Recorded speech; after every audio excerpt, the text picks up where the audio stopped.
Police पाटलाने ग्रामपंचायतीमध्ये आत्महत्येपूर्वी video record करून आत्महत्या केल्याची घटना नांदेडमधील हदगाव तालुक्यातील पेवा या गावात घडली आहे।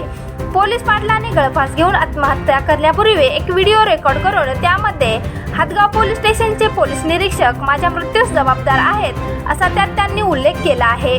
बालाजी जाधव असे आत्महत्या करणाऱ्या पोलीस पाटलांचे नाव आहे। काही दिवसांपूर्वी पेवा या गावात एका व्यक्तीचा खून झाला होता। या घटनेतील आरोपीबद्दल पोलीस पाटील बालाजी जाधव यांनी माहिती लपवली असा पोलिसांचा समज होता।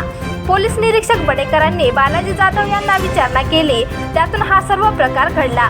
पोलीस निरीक्षक बडेकरांनी माझ्यावर अन्याय करायला नको होता असा उल्लेख त्यांनी केला। याची चौकशी करून पोलीस निरीक्षक बडेकर यांच्यावर कार्यवाही करण्यात यावी अशी मागणी नातेवाईकांनी केली आहे।